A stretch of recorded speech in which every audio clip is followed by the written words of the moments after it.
A woman of immense academic power crashed into his quiet life. She did not know he held the key to a truth her world had forgotten.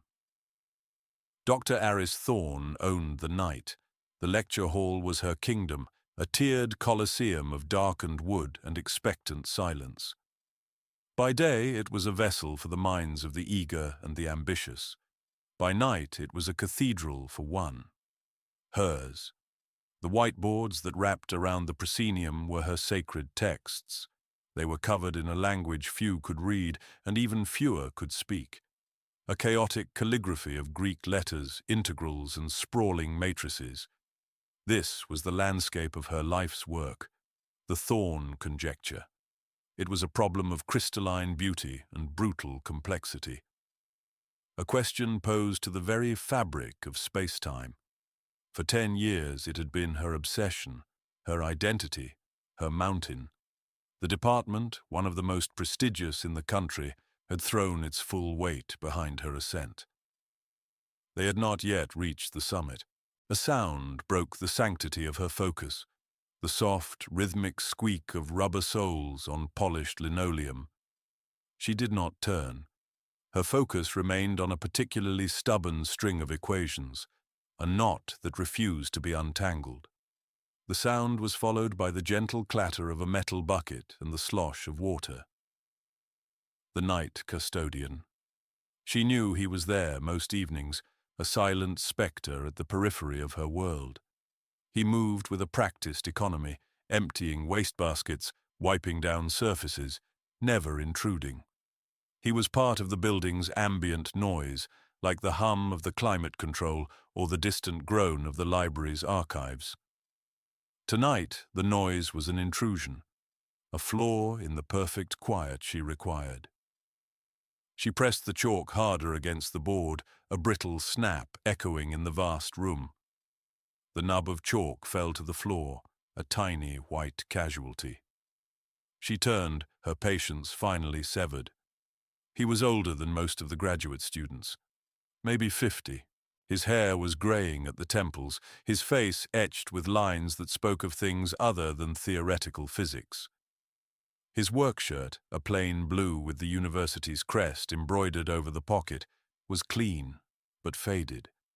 He was wiping down the desks in the back row, his movements slow and deliberate. Her voice was sharp, honed by years of academic debate and intellectual impatience. "Could you please be quieter?" He stopped his work and looked at her. His eyes were calm, a deep, steady gray. He gave a slight nod.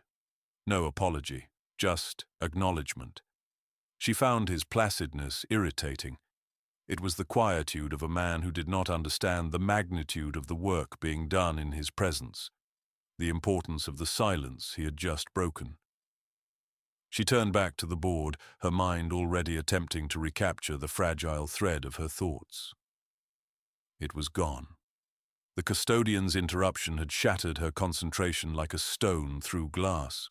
Frustration, cold and sharp, rose in her chest. She looked at the equation that had vexed her for weeks. It was a bridge that needed to connect two sides of a vast theoretical chasm. Every attempt to build it had failed. The math collapsed under its own weight. She heard him finish his work, the soft click of the bucket handle, the squeak of his soles as he moved towards the door. He paused. She felt his gaze on her back, on the board. She bristled at the scrutiny. What could a man like that possibly see in her work but meaningless scribbles? He spoke. His voice was quiet, rougher than she expected. "You're assuming a static topology." Aris froze. The words were nonsensical coming from him. It was as if the cleaning bucket itself had offered a critique of her methodology. She turned slowly, an expression of sheer disbelief on her face. "Excuse me." He stood near the door, holding his bucket. He gestured with his chin toward the board. "The manifold. It isn't fixed. You have to allow for emergent dimensionality at the singularity. Otherwise, the tensors won't resolve." The statement was so precise, so layered with expert knowledge that it left her speechless. It was not a guess. It was a diagnosis. Her disbelief curdled into a kind of intellectual fury. Who was this man, this cleaner, to lecture her on tensor calculus? It was an absurdity. A janitor offering notes on a problem that had stumped Nobel laureates. She saw it as a mockery. She gave a short, incredulous laugh, a sound devoid of humor. "Thank you for the janitorial insight," she said, her tone dripping with condescension. "But I think I can handle the math. Perhaps you should handle the flaws." The humiliation was meant to be a killing blow, a swift, clean strike to put him back in his place, to restore the natural order of her world. He did not flinch. His grey eyes held hers for a moment, and in them she saw not anger, not embarrassment, but a flicker of something she could not name. It looked like pity. Then he did something that defied all logic. He set his bucket down. He walked past her, towards the board. The squeak of his work boots seemed impossibly loud in the charged silence. He reached the small ledge beneath the whiteboard and picked up a black marker. Aris watched, paralyzed by the sheer audacity of the act. He uncapped the marker. He did not look at her. He looked at her equation. He looked at it with an intensity she recognized, the look of a climber assessing a cliff face. Then he began to write. His hand was steady. The symbols that flowed from the marker were not the clumsy scrawl of a layman. They were perfect, elegant, formed with an innate understanding of their power and meaning. He didn't erase her work. He built upon it. He added a single, crucial line beneath her dead-end calculation, a line that introduced a variable she had never considered, a dynamic operator that redefined the very nature of the problem. He stepped back, regarding the board. He had added perhaps 20 characters, but in those characters the entire landscape of the conjecture had shifted. The knot she had been fighting did not untangle. It dissolved. He had not solved it, not completely. He had shown her the door she had been searching for a decade. He capped the marker and placed it back on the ledge. He turned and walked back to his bucket. He picked it up. He did not look at her again. He walked out of the lecture hall, leaving her alone with the silence, the ghost of his equation, and the ruin of her arrogance. Aris stood motionless for a full minute. Then, 2. The air in the room felt thin, difficult to breathe. She walked to the board as if in a trance. Her fingers traced the air over the symbols he had written. They were concise, brutal, and utterly, undeniably correct. It was the most brilliant piece of insight she had seen in her entire career, and it had been delivered by the night custodian. Sleep was an impossibility. Her mind raced, replaying the scene, the quiet confidence in his voice, the effortless grace of his mathematics.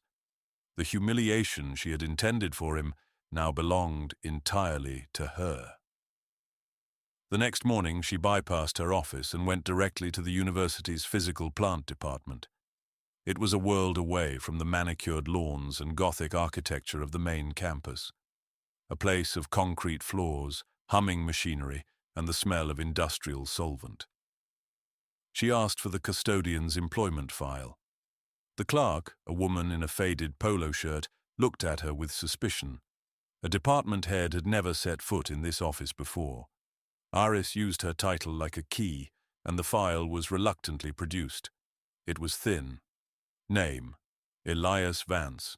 Employed for 6 years. No commendations. No disciplinary actions. His work was described in a single word: satisfactory. His previous employment was listed as self-employed contractor. His emergency contact was a local elementary school. For his daughter, there was nothing. No hint of the mind that had casually unlocked her life's work. She felt a surge of frustration. It was a dead end. But as she handed the file back, a single sheet of paper stapled to the inside cover caught her eye. It was an old form from his initial hiring, a background check authorization, and on it, under a section for previous addresses, was a line item from over a decade ago. An address in a university town on the other side of the country, a town known for only one thing, its world-renowned particle physics laboratory. The connection sparked in her mind. She returned to her office and sat at her terminal. She was a researcher. This was just another kind of research. She started digging, cross-referencing the name Elias Vance with academic databases and archival records from the other university. For an hour, she found nothing. Then she adjusted her search parameters, looking for papers published more than 10 years ago. A name appeared, Dr. Elias Vance. It was attached to a dozen papers, each one more formidable than the last. They were foundational texts, works of such profound insight that they were still cited by graduate students, including her own. He was not just a physicist, he was a prodigy, a star that had burned incredibly bright. And then, 10 years ago, he had vanished. The publication history stopped abruptly. His university profile was gone. There was only a single cryptic news clipping she managed to unearth from a local paper's digital archive. It was a brief report on a lab accident, a fire, one fatality. Dr. Lena Vance. Elias Vance was listed as a survivor. Lena Vance. She knew that name. Lena's work on quantum entanglement was legendary. It was the bedrock upon which much of Aris's own research was built. She was his wife. The world tilted on its axis. The janitor, the quiet man with the bucket, was Dr. Elias Vance, the man who had disappeared. The man everyone assumed was dead or had left the field in disgrace after the accident. He was here, mopping floors.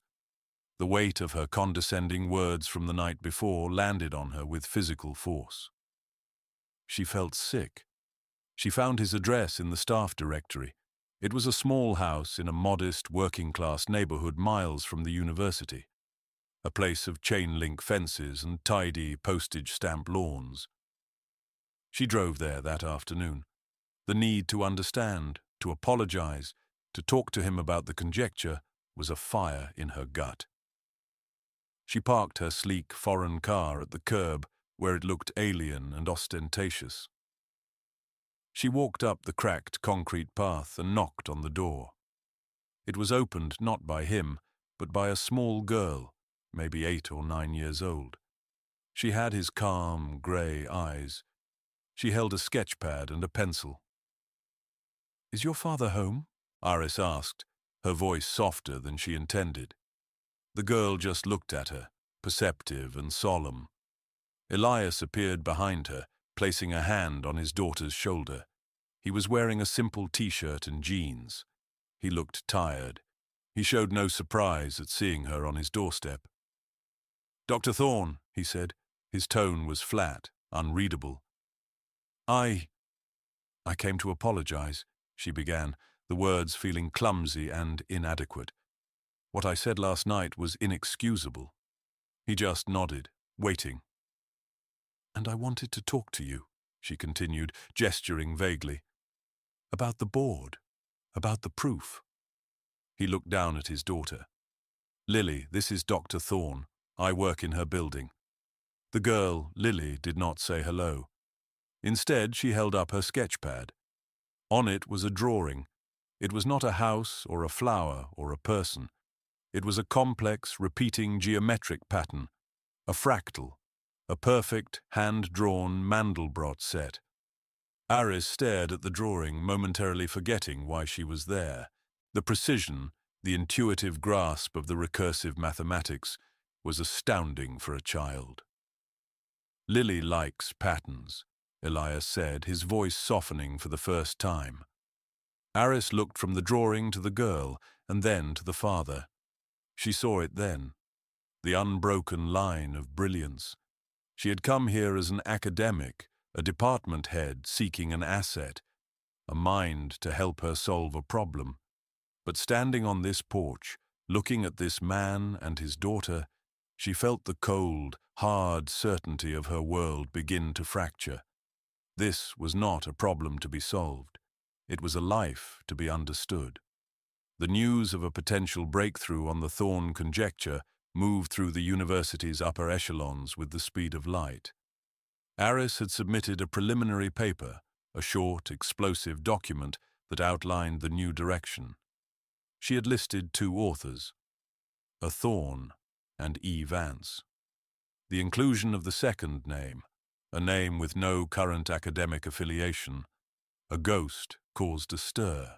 It also summoned a demon from her past, Dr. Marcus Thorne, her ex-husband, the head of the Applied Sciences Division and a man whose ambition was a force of nature.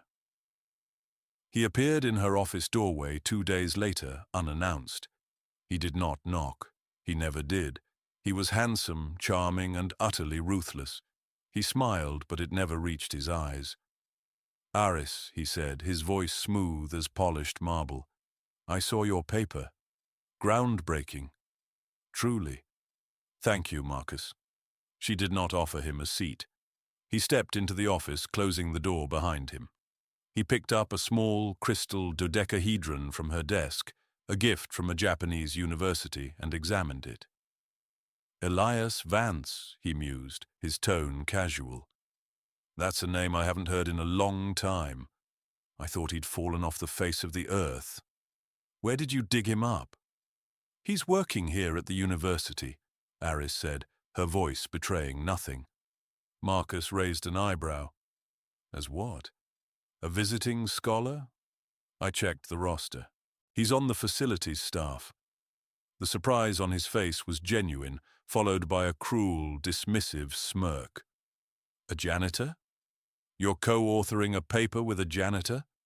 Aris, have you lost your mind? His mind is sharper than yours and mine combined, and you know it."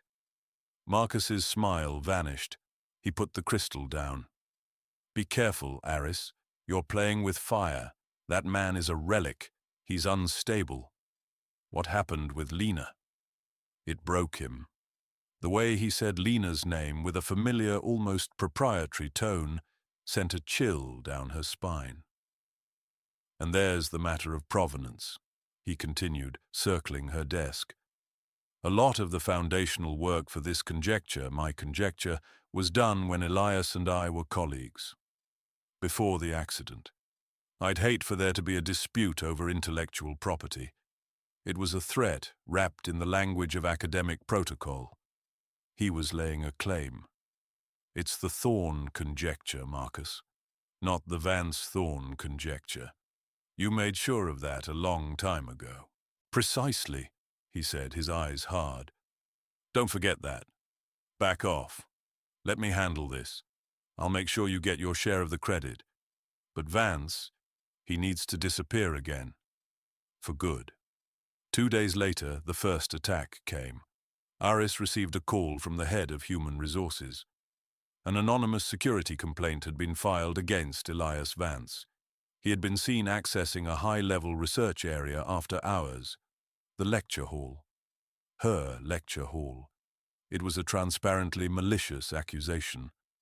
He was authorized to be there to clean it, but the complaint triggered an automatic investigation. He was placed on administrative leave. They were trying to fire him, to sever his connection to the university, to her, to the work. Simultaneously, she received a notification from the university's technology transfer office. Marcus Thorne had filed a provisional patent application related to the conjecture's potential applications, citing his early unpublished work. He was building a legal fortress around the discovery, walling them out. The stakes had changed. This was no longer about a proof. It was about survival. Aris drove back to Elias's house. The administrative leave meant he was effectively unemployed, his access to campus revoked. She felt a profound sense of responsibility. She had pulled him out of the shadows, and now the darkness was coming for him. He wasn't at home. Lily was with a neighbor. The neighbor, an elderly woman watering her roses, told Aris he was probably at the workshop. The workshop was a small, rented space in a row of garages behind a tire shop. The air inside smelled of oil, solder, and old wood. It was filled with clocks. Grandfather clocks, cuckoo clocks, intricate mantel clocks. Dozens of them, in various states of repair. Their silent, ticking hearts filled the small space with a gentle, mechanical pulse. Elias was at a workbench, his back to her. He was hunched over the complex brass entrails of a carriage clock, a jeweler's loop fixed to his eye. His hands, which could write the language of the cosmos, were now painstakingly mending the gears of time. She watched him for a moment, seeing the intense focus, the same focus he'd had at the whiteboard. Here he was not a janitor or a physicist. He was a craftsman, a mender of broken things. She told him what Marcus had done, the security complaint, the patent filing. He didn't seem surprised. He carefully set down a tiny gear with a pair of tweezers before looking at her. "This is what he does," he said.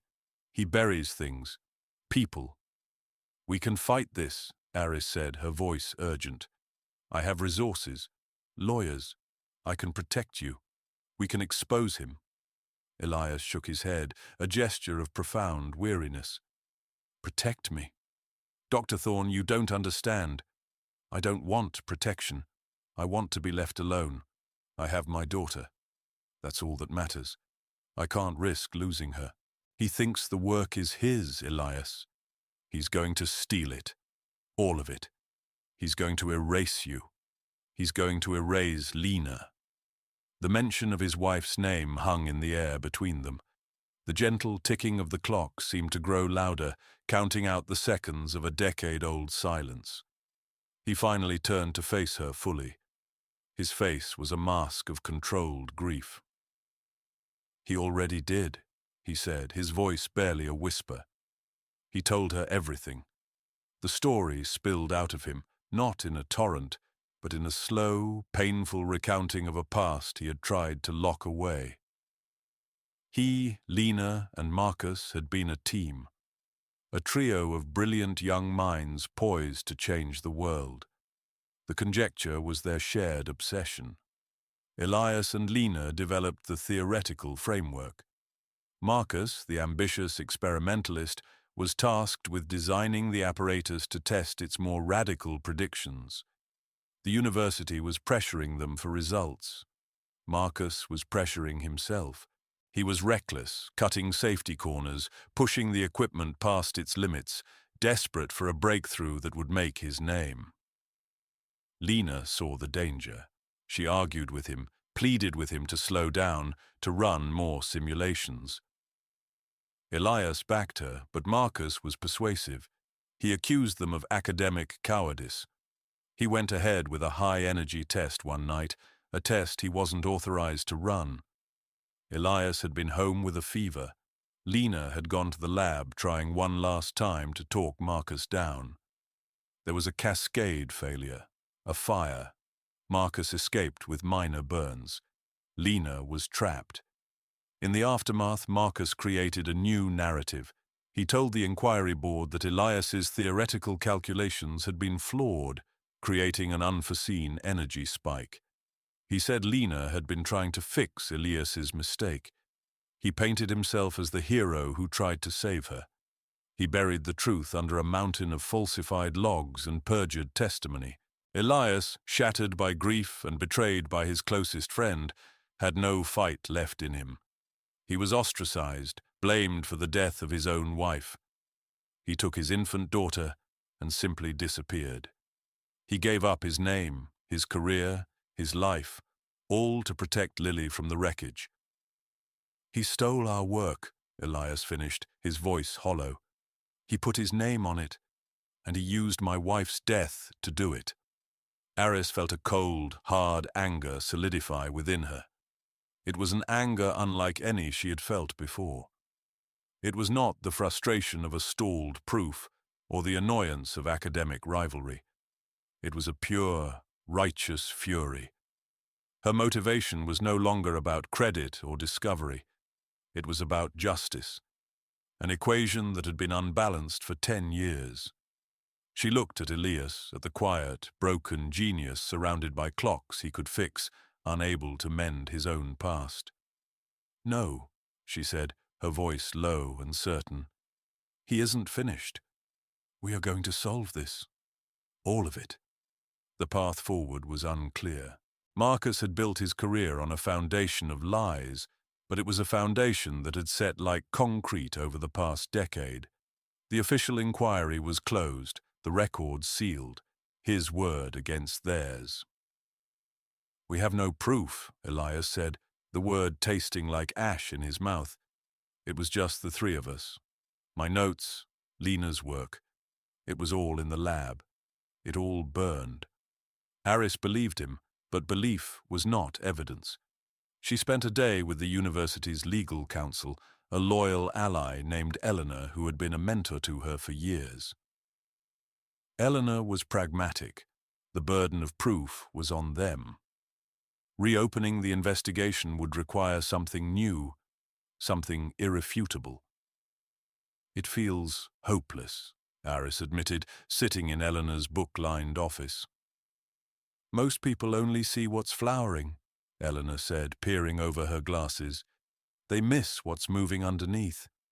Keep digging." Aris went back to Elias's house that evening. She brought groceries, an excuse. She found him sitting on the porch steps, watching Lily draw on the sidewalk with colored chalk. She was sketching the orbits of planets, her lines sweeping and confident.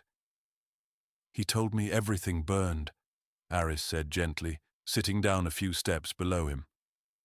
"All of your work, all of Lena's." Elias nodded, his eyes on his daughter. "I thought it did. I packed up what little was left from our house. Photos, clothes. I couldn't bring myself to look through most of it. It's in a trunk in the attic." They went to the attic. It was a cramped, dusty space under the eaves, hot and still. In the corner was an old, battered steamer trunk. Elias hadn't opened it in 10 years. He lifted the heavy lid. The air filled with the scent of cedar and thyme. Inside were neatly folded clothes, photo albums, the tangible ghosts of a life he had shared with his wife. Aris watched as he carefully lifted out a stack of pictures. A wedding photo. A picture of a smiling, pregnant Lena holding a physics textbook. He paused, his hand trembling slightly as he touched her face. At the bottom of the trunk, beneath a baby blanket, was a small, leather-bound journal. It was elegant, its cover embossed with a simple, stylized atom. Elias stared at it. "I don't remember packing this." He opened it. The pages were filled with his wife's handwriting. It was a mix of personal reflections and complex equations. It was her private research journal. "Lily must have put it in here," he whispered. "When she was a toddler, she used to carry it around. She called it her mommy's storybook." Aris leaned closer. The entries were dated. They read Lena's words together, her elegant prose weaving a narrative of excitement and discovery, which slowly gave way to apprehension. She documented her growing concerns about Marcus, his ambition, his willingness to ignore safety protocols. "Marcus is pushing the limits again," one entry read. "He calls it genius. I call it reckless. He's bypassing the primary coolant simulations. He says the math supports it, but my derivations show a cascade resonance at high energy levels. A fatal flaw." And on the next page, there it was. A full mathematical derivation of the resonance flaw. Dated. Signed. It was the smoking gun. It was the scientific proof that Marcus knew the experiment was dangerous and proceeded anyway. It was the truth, written in Lena's own hand. "This changes everything," Aris said, her voice filled with a quiet, fierce intensity. She was no longer just an academic. She was a strategist. The years she had spent navigating the brutal politics of university life, the skills she had honed fighting for grants and fending off rivals, now had a new purpose. She was not a victim in this conspiracy. She was the architect of its undoing. They met with Eleanor the next day. The lawyer's eyes widened as she read the journal entries. "This is it," she said. "This is the new evidence we needed." The plan they formed was audacious. They would not go to the university's internal review board. Marcus had allies there. He could stall, obstruct, bury them in procedure. Instead, they would go public. The annual Symposium for Theoretical Physics was in 2 weeks. It was the largest event of its kind in the world. And this year, the university was hosting it. The keynote speaker, the crowning event of the entire conference, was Dr. Marcus Thorne. He was scheduled to present his work on the conjecture, his great triumph, to an audience of his most esteemed peers. "He's building his own stage," Aris said. "We'll use it against him." The plan was simple and devastating. During the Q&A session following his keynote, Aris would approach the microphone. She would not make accusations. She would simply ask a question backed by the unassailable mathematics from Lena's journal. Elias was hesitant. He had spent a decade in hiding. The thought of stepping back into that world, of facing those people, terrified him. "You don't have to say a word," Aris told him, her hand resting near his on the table where the journal lay open. "You just have to be there. Let them see you. Let them see that you survived." He looked at his wife's journal, at her clear, confident handwriting. He looked at Aris, at the unwavering resolve in her eyes, and he looked at a photo of Lily on the mantelpiece. He finally nodded. For Lena. The day of the symposium arrived. The university's grand auditorium was filled to capacity. It was a sea of the world's most brilliant minds, all waiting to hear Marcus Thorne unveil the solution to the decade's greatest physics puzzle. Aris and Elias sat in the middle of the audience.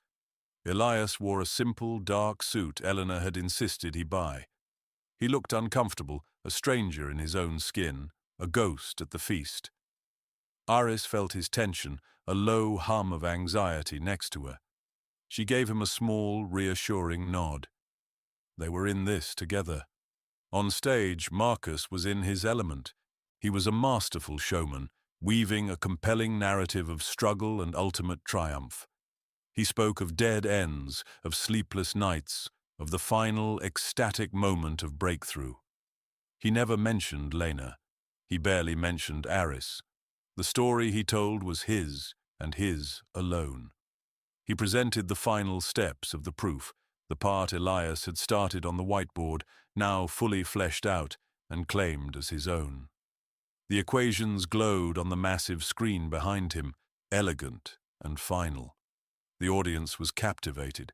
When he finished, the applause was thunderous, a standing ovation. Marcus beamed, basking in the adoration, the culmination of a decade of deceit.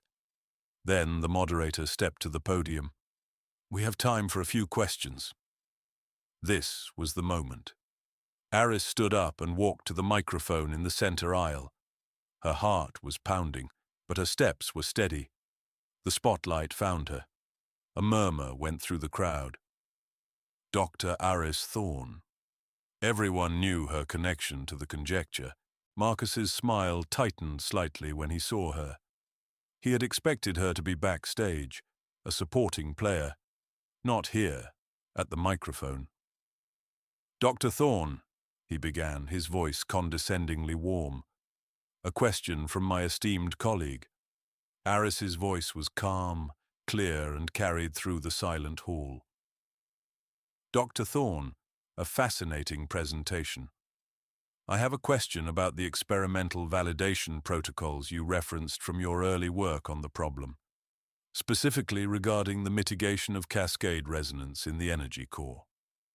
Marcus looked momentarily confused. It was an obscure, technical question. That's a rather deep cut, Aris. Those protocols were perfectly safe. The simulations were flawless. Were they? Aris asked. Because my records show a different set of simulations. Behind her, on the massive screen that had just displayed Marcus's triumph, a new image appeared. It was a high-resolution scan of a page from Lena's journal. The page with her derivation of the fatal flaw. The projected image was controlled by Eleanor, positioned quietly in the tech booth at the back of the auditorium. The audience gasped. Lena Vance's handwriting was instantly recognizable to the senior physicists in the room. My question, Dr. Thorne, is this, Aris continued, her voice like ice. How do you reconcile your claim of flawless simulations with Dr. Lena Vance's work, dated a week before the lab accident, which proves conclusively that a catastrophic failure was not only possible, but inevitable? The color drained from Marcus's face. He stared at the screen, at his victim's handwriting, a ghost rising from the grave to accuse him. He stammered, trying to dismiss it as a theoretical dead end, a misinterpretation. Then Aris delivered the final blow. Perhaps the original author of the theory could clarify. She stepped away from the microphone, and in the silent, stunned auditorium, Elias Vance stood up. He did not say a word. He just stood there, a man they all thought was gone forever. His presence was an answer more powerful than any words. It was a resurrection. The truth landed in the room with the force of a physical impact. The whispers turned into a roar of outrage and disbelief. Marcus Thorne stood on the stage, exposed and alone, his empire of lies crumbling around him in the glare of the spotlight. The fallout was immediate and absolute. The symposium was thrown into chaos. The university, faced with a public relations nightmare and irrefutable evidence, had no choice but to act. Marcus was immediately suspended. A full, independent investigation was launched, not just into the academic fraud, but into the lab accident that had killed Lena Vance. His funding was frozen. His co-authors and graduate students deserted him.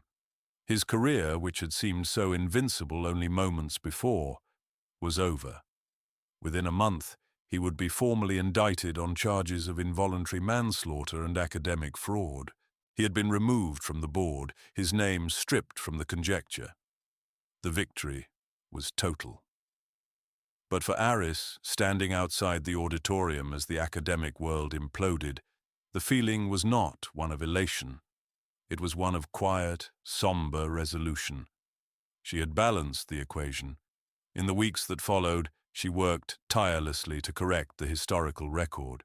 She published Lena's journal with Elias's permission. The Thorne Conjecture was officially and permanently renamed the Vance Conjecture. It was a name that honored both of them.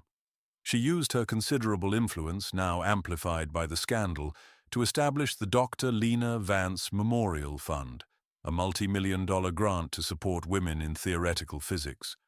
The university, eager to make amends, funded it without question. It was restitution, a way to build something new and good from the wreckage of the old. The professional victory was complete. She had won. She had defeated the antagonist, rectified the past, and cemented her place as a champion of academic integrity. But she felt a profound emptiness. The world of boardrooms, committees, and public statements felt hollow. The pursuit had been everything. The prize itself was just paper. One morning she walked into the university president's office and tendered her resignation as department head. She was not leaving the university. She was leaving the corner office. She wanted to teach. She wanted to work on the problems themselves, not the politics that surrounded them. She was shedding the armor she had worn for so long. That afternoon, she put her cold, minimalist condominium on the market. The sprawling city view from its floor-to-ceiling windows no longer looked like a symbol of success. It looked like a cage. She knew where she needed to go. She drove to Elias's neighborhood. She didn't call first. She parked her car, which no longer seemed so out of place, at the curb. She walked up the cracked concrete path carrying a single, simple bag of groceries. He was in the small backyard with Lily. They were mending a section of the wooden fence that had come loose. Elias was holding a new post steady, while Lily earnestly tried to shovel dirt back into the hole around its base. He saw her approaching and didn't look surprised. It was as if he had been expecting her. He gave her a small, quiet smile. Not a triumphant smile or a grateful one. It was a smile of simple, peaceful recognition. Aris set the grocery bag on the porch steps. She walked across the small patch of grass, her expensive shoes sinking slightly into the soft earth. She didn't say anything. There was nothing that needed to be said. All the words had been used up in depositions and press releases. She reached the broken section of fence. She looked at the post Elias was holding. Without a word, she knelt down, picked up a loose slat of wood, and held it in place against the post, ready for him to nail it down. Her hand was inches from his on the weathered wood. She could feel the warmth of it. A quiet current of understanding passed between them, a shared silence that was more meaningful than any conversation. Lily stopped her shoveling. She looked at her father, then at Aris. She smiled a wide, genuine smile. She walked over and held up a new drawing. It wasn't a fractal or an orbit. It was a simple, childish drawing of 3 figures: a man, a woman, and a small girl. They were standing together, holding hands, building a fence. Aris felt a warmth spread through her chest, a feeling she hadn't realized she'd been missing. It was the feeling of connection, of finding a place. Elias reached out and, for the first time, his hand gently covered hers on the wooden slat. It was not a romantic gesture. It was one of solidarity, of partnership, a beginning. Some fences mark where a world ends, others mark where one begins.